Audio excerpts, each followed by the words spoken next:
आज हम सीखेंगे फिगर्स ऑफ स्पीच, जिन्हें हम पोएटिक डिवाइसेस, लिटरेरी डिवाइसेस और लिरिकल डिवाइसेस भी कहते हैं।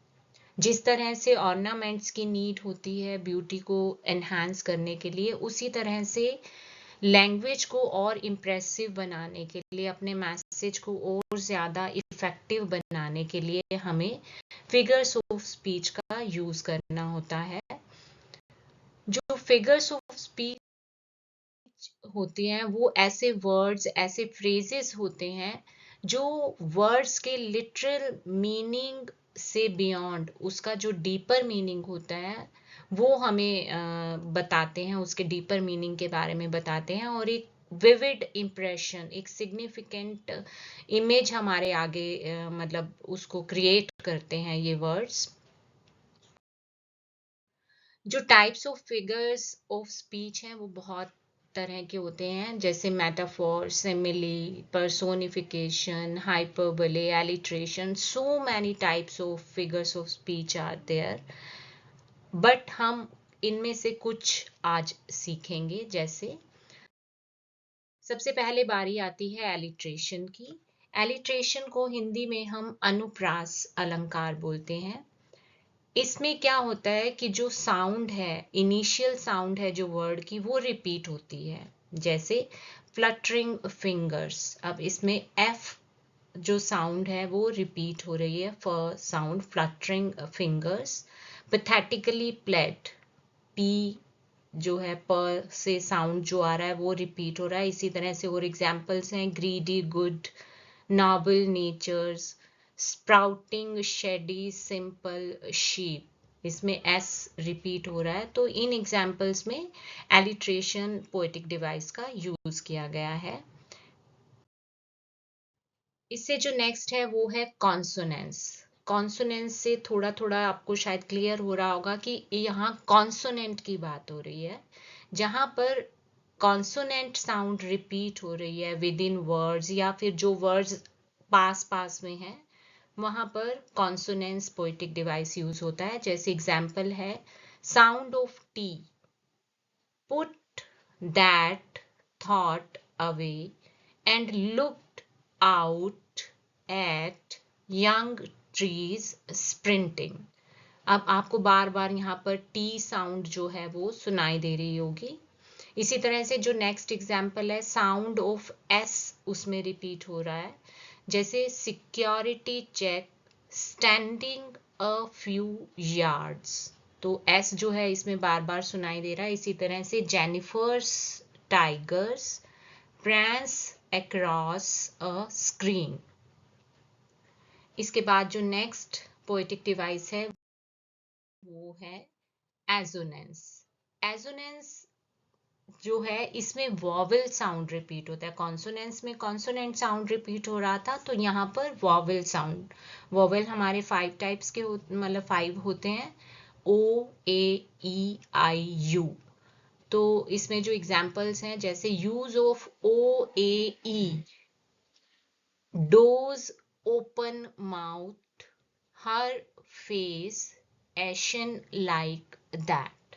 आप देख रहे होंगे कि इन वर्ड्स में ओ और ई का यूज ज्यादा हो रहा है और ए भी कहीं कहीं साउंड आ रहा है उसका। तो इस तरह से ये आपको पहचानना होता है कि किस साउंड की रिपीटिशन बार बार हो रही है, उसी हिसाब से आप बता सकते हैं वहाँ एजोनेंस है, कॉन्सोनेंस है या फिर एलिट्रेशन है।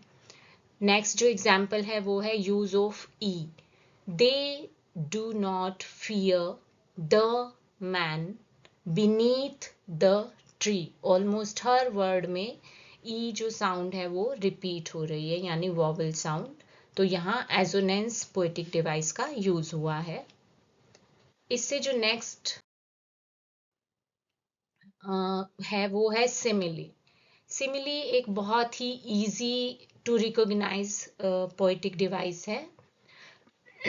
जैसे जहां पर भी आपको लाइक,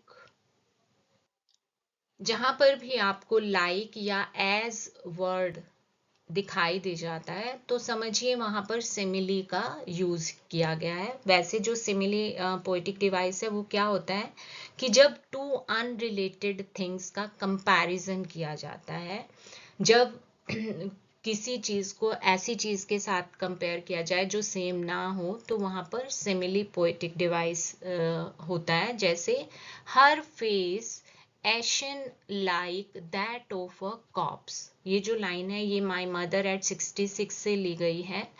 और इसमें जो पोएटेस है वो कंपैरिजन कर रही है अपनी मदर के फेस का एक कॉप्स के साथ, एक लाश के साथ। यानी उसकी जो मदर का फेस है वो बिल्कुल सफेद पड़ चुका है एक लाश की तरह। नेक्स्ट है as a late winter's moon, ये भी सेम ही पोम से ली गई है लाइन कि ऐसे चांद की तरह जो सर्दियों का चांद है, मतलब जो धुंधला दिखाई देता है, जो डल हो चुका है, वो अपनी मदर को कंपेयर कर रही है उससे। नेक्स्ट एग्जाम्पल है like a rootless wheat like bottle beans on stones. Next जो आपका पोएटिक डिवाइस है वो है मेटाफोर। मेटाफोर और सिमिली कंपैरिजन ही होता है टू अनरिलेटेड थिंग्स का। डिफरेंस ये है कि सिमिली में हमने लाइक और एज वर्ड यूज किए थे, मेटाफोर में इन वर्ड्स का यूज नहीं होगा, डायरेक्ट कंपैरिजन होता है। जैसे पेपर सीमिंग बॉय, अब एक बॉय को पेपर के साथ कंपेयर किया जा रहा है। नेक्स्ट जो है सोर क्रीम वॉल्स, वॉल्स को सोर क्रीम कहा जा रहा है, बट यहाँ पर एज लाइक ऐसा कुछ भी हमने यूज नहीं किया है। Endless fountain of immortal drink, तो इन सभी लाइंस में मेटाफोर का यूज किया गया है। इसके बाद है पर्सोनिफिकेशन। पर्सन, पर्सन से बना है पर्सोनिफिकेशन, यानी ह्यूमन बीइंग, कोई ऐसी क्वालिटीज जो ह्यूमन बीइंग्स में होती हैं और वो क्वालिटीज एनिमल्स, प्लांट या फिर किसी इनएनिमेट ऑब्जेक्ट को दी जाती हैं, तो उसे पर्सोनिफिकेशन पोएटिक डिवाइस कहा जाता है। इसे हिंदी में मानवीकरण अलंकार भी कहते हैं। इसके एग्जाम्पल से आपको और क्लियर होगा। The earth can teach us, मतलब यहाँ पर अर्थ को एक टीचर के फॉर्म में कहा गया है कि अर्थ जो है वो हमें पढ़ा सकती है। उसके बाद है सिविलाइज्ड डोम राइडिंग ऑल सिटीज। डोम यानी गुंबद, बड़े बड़े जो टावर्स होते हैं, बड़े बड़े जो गुंबद बनाए जाते हैं, उनको बोला गया है कि दे आर सिविलाइज्ड। सिविलाइज्ड तो ह्यूमन बीइंग्स होते हैं, तो इसी तरह यहाँ पर भी डोम को पर्सोनिफाई किया गया है सिविलाइज्ड कहकर। उसे नेक्स्ट एग्जाम्पल है a road side stand that too pathetically played, कि रोड साइड जो स्टैंड है उसकी जो कंडीशन है वो बहुत ज्यादा दयनीय है, बहुत ज्यादा खराब है। इससे जो नेक्स्ट है वो है हाइपरबले। हाइपरबले का मतलब है अतिशयोक्ति अलंकार, यानी जब किसी बात को बढ़ा चढ़ा कर कहा जाए उसे हाइपरबले पोएटिक डिवाइस कहा जाता है। For example the massive weight of uncle's wedding band.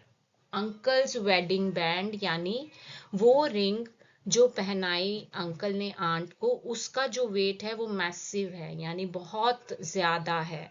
जबकि रिंग तो बहुत हल्की होती है, लेकिन यहाँ पर उसको बढ़ा चढ़ा कर कहा गया है कि जो मैरिज के बाद रिस्पॉन्सिबिलिटीज आती हैं वो बहुत ज्यादा हैं, तो उसका वेट मैसिव है। तो इस तरह यहाँ पर हाइपरबोले पोएटिक डिवाइस का यूज किया गया है।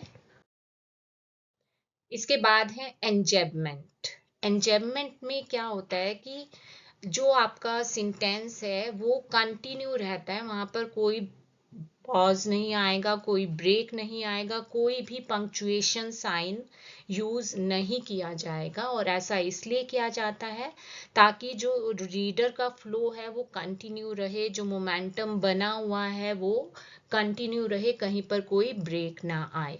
एग्जाम्पल है perhaps a huge silence might interrupt this sadness of never understanding ourselves and of threatening ourselves with death. अब आप देख सकते हैं बिल्कुल बिगनिंग से एंड तक कहीं कोई पंक्चुएशन मार्क्स, कोई पॉज नहीं आया है, डायरेक्ट एंड में फुल स्टॉप है। तो इस तरह से यहाँ पर एंजेबमेंट पोएटिक डिवाइस का यूज किया गया है।